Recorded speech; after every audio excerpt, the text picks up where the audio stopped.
Last week we had 4 tanks to talk about, and this week we have 5 tanks to talk about, so there's no time to waste. A big thanks to Into the AM for sponsoring this video. They sent me 3 t-shirts and a pair of boxer briefs, which I'm not going to show you, but I want to know which of these 3 t-shirts you like best. So let's try something. One sec.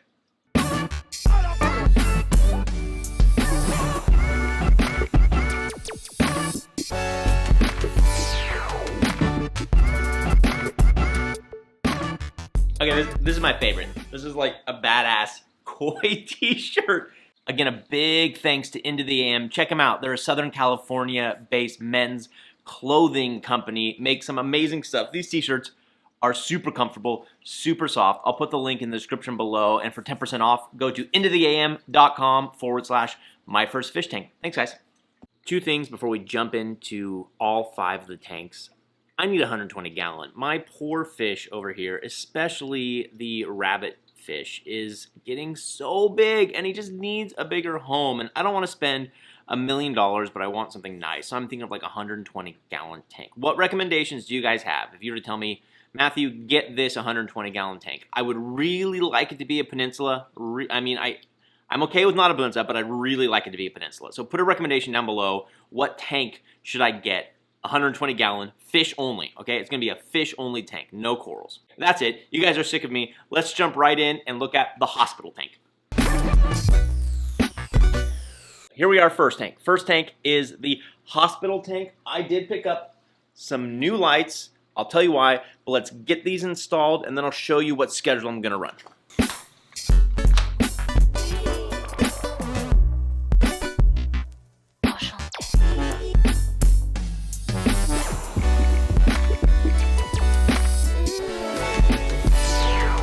I'm going to use her Nano Reefs presets. So if you go to YouTube, if you're wondering how to do this, I just figured this out.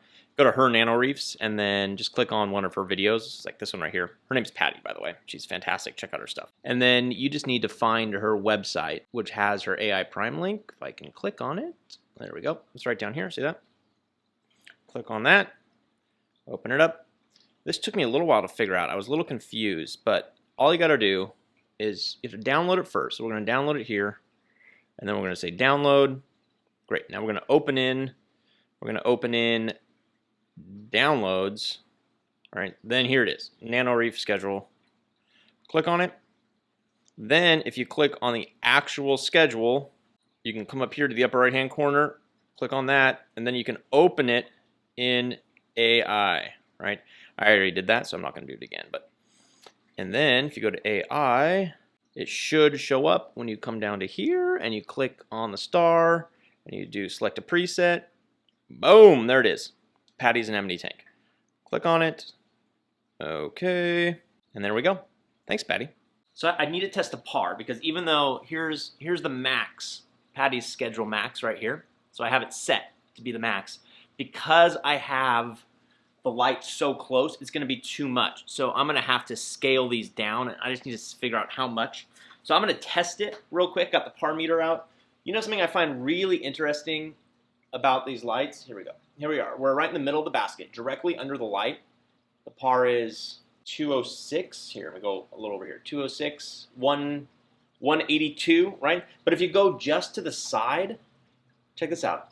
The par jumps to 250. So the weird thing about the primes is the hot spot isn't directly below, but just slightly off to the side, which I find fascinating. So I want to go for somewhere around 200 par max.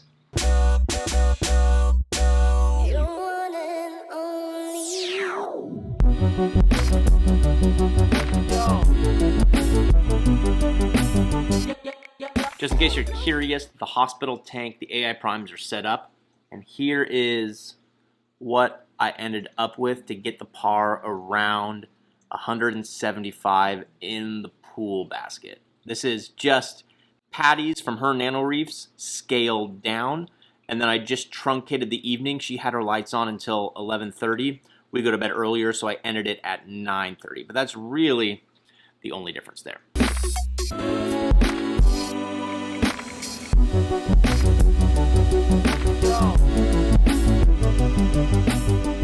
14 gallon. It's been cycling now for over 3 weeks, and I was using Microbacter 7, but it wasn't cycling at all. So I went up and picked up some of the Fritz Turbo Start, and I started using this. So let's test it. I think the cycle started, but I don't think it's done. I'm just gonna use, well, you know, you guys know what this is, the API test kit. I'm just gonna test the ammonia and the nitrite. If the ammonia, it's still been at 2 parts per million ammonia, and the nitrite hasn't even registered yet. So I figured we're not even at the nitrate testing stage yet. So let's just see if there's any nitrite there so far.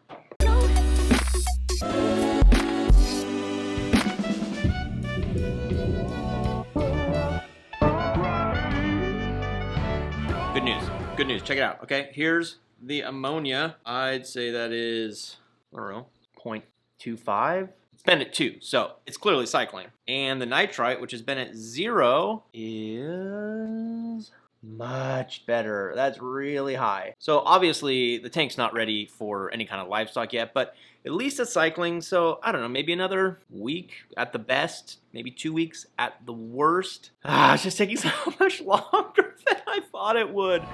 Oh well.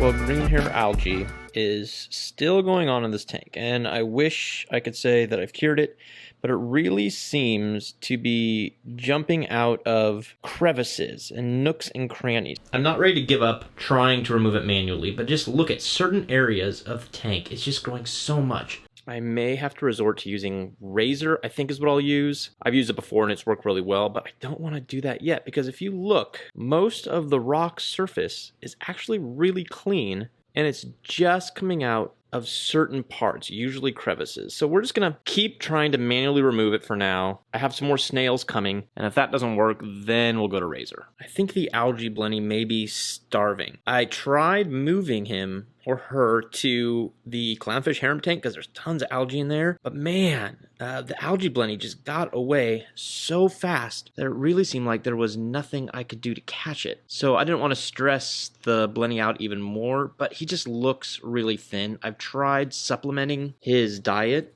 with algae strips, some nori, but he just doesn't seem to be interested. So I'm watching.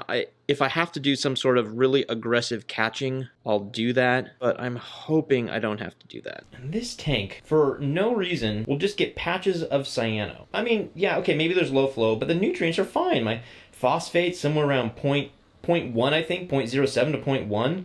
My nitrates are around 3 or 4, so it's just always in here. I don't stress about it. It seems to take care of itself. The conch seems to stir it up all right, but it's just definitely an annoyance. I'm obsessed with this new Wi-Fi outlet. I used to start with these like single Wi-Fi outlets that worked really well, but I was like, why am I doing that? They were so big, and so what I ended up doing, I ended up buying a few different kinds of like these Wi-Fi power strips, and this is my favorite. I own 5 of these now, and I'm using these for all of my tanks. They were sold out for quite a while, so you couldn't get them, but you can get them now. I'll put a link in the description below. Here's why I like this one. Okay, check this out. These are Wi-Fi. These are always on, and these can be controlled with one Wi-Fi switch. And check this out. This is why I like this one so much. See how this is offset? Because so much of our gear, like our lights or our pumps, sometimes the plug is too big, and so you put it there, and then you can't use this one, so you have to skip it. But here, it at least has space for one of those, which is pretty awesome. So I really like this one. You go to this app here, right here, Smart Life. Here are all my tanks, but I organize them by room. So see this? So I go, oh, let's go to, I can't read backwards, sorry. Let's go to the Lux 90, right? Here's the Lux 90. This is the Wi-Fi outlet thingy I have, and look at that. They're all right there. You just turn them on and off, you label them, you set timers, so oftentimes when I change my filter sock, my skimmer will just go crazy. So all I do, I turn the skimmer off, and then I set a timer so it automatically comes back on in 30 minutes. Anyway, it's really cool. POW Save, I'll put a link below.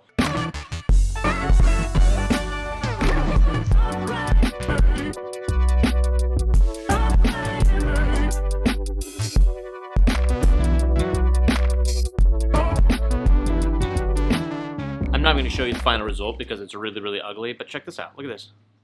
Go here, go to the Fluval M60, click on it, and boom, there they all are. So my life is now much, much easier. Moving on to, wait for it, I know which one it is. Next tank is, oh yeah, the quarantine/frag tank.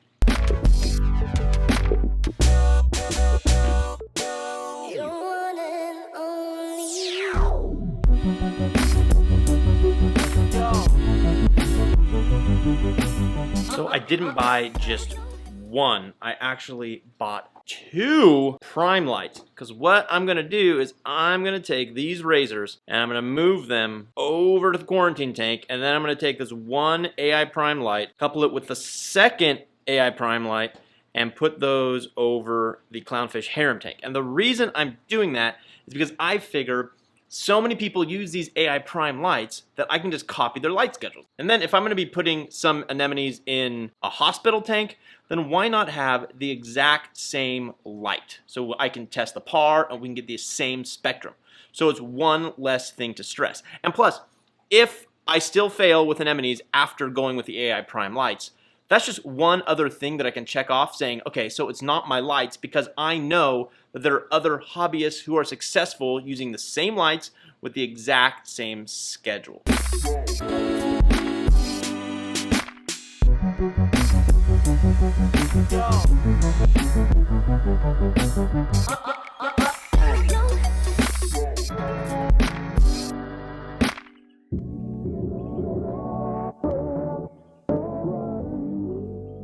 The current light settings were the same light settings I had on the Harem tank, so it's going to be way too much. So let's test the par, lower the lights down.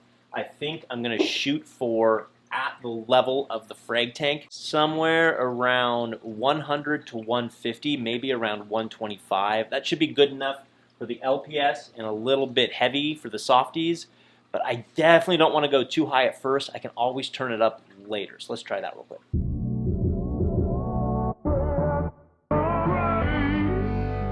It wasn't 80%, 80%, 80%, 10%, so I took it down to 50, 50, 56, but that dropped the par to like 25, so percentage-wise, it didn't make sense. So I put it back up to 70, 70, 78, and I think that's gonna be good. It looks good, so let's check it out. So in the corner, it's 56. See, right in the middle, or it should be the hottest, 122. How about over here under this light? 120. Over here by the softy corner, 105. Yeah, this is perfect. 120 something. I think we'll just leave it like this for now. We're starting to get some coral growth. Honestly, coral growth in this tank has been stilted, and I think it's because of my high nitrate levels and my high phosphate levels. This bad boy here too, this bird's nest coral, I just not thinkingly had it next to the Euphilia, and you can see where it stung the base of it. It's okay now. I mean, these are pretty hardy, so I'm not too worried about it, but that was a mistake. If you would please move out of the way, the A can behind it has been in there for a couple months now, and there's no new polyps, which means it's not doing super well. Move it! He's not going to move. The Blasto, the 3-head, actually has a new 4th head. Remember, I don't know names of things, but whatever this is, this Favite, whatever that is, it's finally looking puffy. It was super pulled in forever, but it's finally looking puffy and is extending down and almost touching the frag plug. So that means there's a little bit of growth, right? These 2 mushrooms that I got from Coral Vault were so small when they arrived, and they're puffing out, so they're doing well, which is awesome. Of course, what do you call it? That war coral back there is actually getting pretty big, and of course, the easiest ones to grow, the zoas, are growing leaps and bounds. But I'm having a problem. You can see there, I'm still getting a ton of algae growth.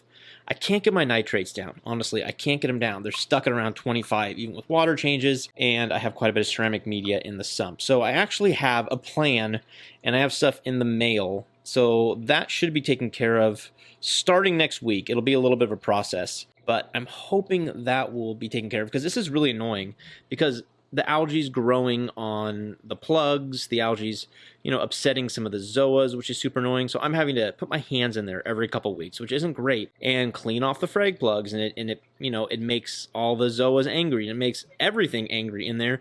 And then I have to move everything around, and I have to scrape the frag rack. So I am hoping to get a handle on this soon.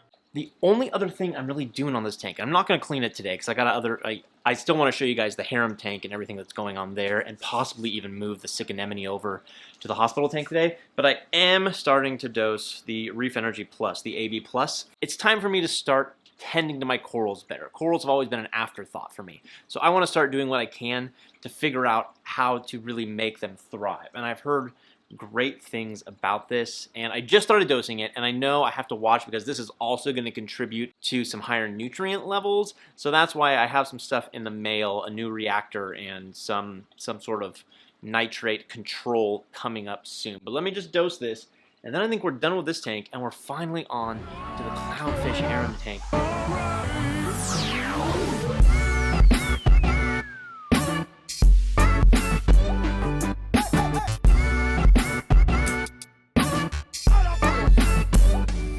Finally on to the Clownfish Harem tank, and I want to start out by thanking Danny from North Carolina. He shot me a great email and said he was struggling with anemones too, just like me.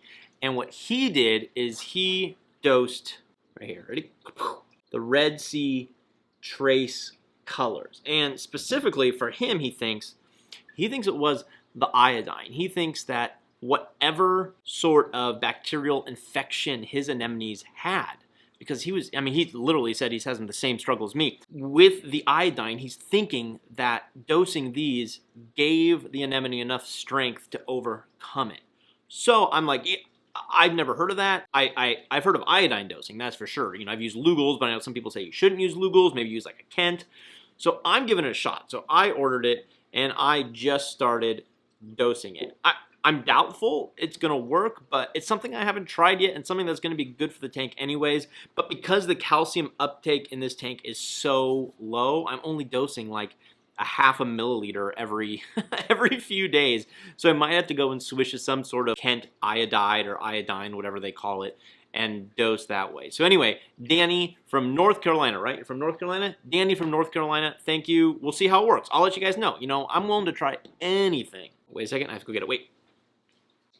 Here it is. Here it is. The multimeter, the voltmeter. I watched videos from Puff Daddy Reef yesterday. He has a video where he was shocking himself over and over again. So we're going to test it on the AC, and I mean, all the magnetic couplings evidently are going to be putting some AC voltage in the water that's not harming all the fish. And I don't feel any shock when I touch the water, so I don't think there's a problem. But we're going to check the AC, and then we'll check the DC just to make sure there aren't any sort of spikes. So I've been playing around with this thing right here, the multimeter, and it's really not telling me anything at all. I've tried the AC, I've tried the DC. First of all, how are you supposed to get this thing to stay in the ground? I mean, it just comes right out. So I have to hold it there, and so my angles aren't very good. So here, watch this. I will tell you what I'm getting. Like, I'm getting like this thing saying like 0.17, which seems to be what I've seen from other stuff, and I'm just gonna plug it in here. So let's see. Ready? You can even see me down here? All right, here we go. Yeah, put the red end in here. I'm not getting anything, so I'm not finding this very helpful. Obviously, I'm doing it wrong. I'm going to go do some more research, figure out how to use this thing. But I think the tank's okay. From what testing I've done, it seems to be a small amount of stray voltage. There doesn't seem to be any sort of spikes, anything that might be shocking. So I'll do a little bit more testing, but I don't think that's what's causing the problem. If you can tell me, if you're an electrician and you can tell me how to properly use this, please leave a comment below, because that'd be pretty helpful. Look what else came. Another great suggestion. I have never done one before, but look, we're going to do it. We are going to do an ICP test just to see if there's any sort of problem in the tank. I doubt there is, because I do water changes all the time, and I change my carbon out at least every week, but you never know. Maybe there's something in my RODI filtration, you know, during my process, or how I store my water in my Brute trash cans, or maybe there's something in the 5-gallon buckets that I use to store. I don't know. I don't know. So I got to test it, and I'll probably have to do more than one test. I should have brought more than one. But we're going to do at least one of these now. So let's go ahead and get that tested and mailed away. I don't know how long it takes. Hopefully it doesn't take too long, so we can rule out possible problems for the NEMs. RO water, nothing, nothing, nothing. So all these are just blankish. The tube marked RO water with RODI water, and then fill with RODI water and close tightly. Okay, that's easy enough to do. Rinse the remaining 3 test tubes in your aquarium water, then fill with aquarium water and close tightly. Really easy. Vial 1, rinse, rinse, rinse. 2. I'm actually really excited to see how this goes. I'm hoping there's nothing wrong on one hand, but on another hand, I'm hoping that there's something identifiably wrong that would cause my anemones not to thrive so that I can come up with a solution. Okay, that's those 3. Let's do the RO water and then send it in. Hopefully I hear back soon. And lastly, the anemone update. It's pretty much more the same. The watermelon anemone was looking pretty good for a while, but this morning I noticed wide open mouth again. Here's a picture, here's a video of that, wide open mouth. The last thing I need to do, which I really don't want to do, is I do need to take out the watermelon anemone. That's the whole reason I set up the hospital tank. So in order to make that happen, I gotta glove up. I'm gonna have to carefully pry off that watermelon anemone. It's just gonna be like an hour-long process to make that happen, but I think it's the only way. And then for the next week, I'm gonna have to treat with Cipro. And remember, if you're curious about my treatment plan, go see last week's video. I'll put it right up here. The article that we're basing it on is from Reef Builders, but they're basing it on a Reef Central thread. So you can check out those. I'll put links to those down below. But let's go ahead and take care of that.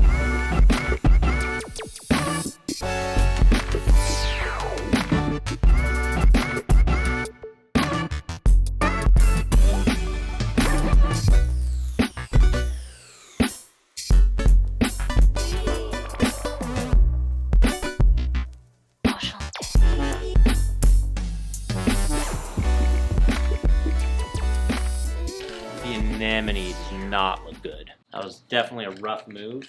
I'm going to turn the lights off here in a second, but just to show you guys, I'm going to leave them on. This is the Fish Aid Cipro I'm going to be using right there.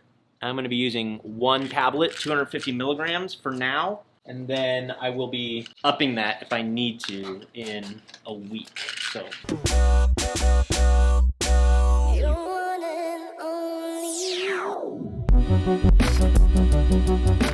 I don't even know what all that white stuff is on it, to be honest. It's all over in patches. Could it be some sort of bacterial infection? I honestly don't know. So I don't have much hope for this. We're gonna do what we can do here. I'm sorry, everybody. Today's video was super disjointed. I tried to do too much, and really I should just focus on 1 or 2 things. So I apologize. Crappy video. I promise it'll be better next week. Well, be sure to watch Friday's video if you're a beginner and you want to see the continuation of our 50-part beginner series. And then tune in next Tuesday for the next gallery update. I believe it'll be gallery number 8. If you made it this far, thanks guys. Thanks for watching. If you want one of these cool t-shirts, remember the link is below. It's into the AM/my first fish tank for 10% off. Thanks everybody. Be well. Take care. Happy reefing.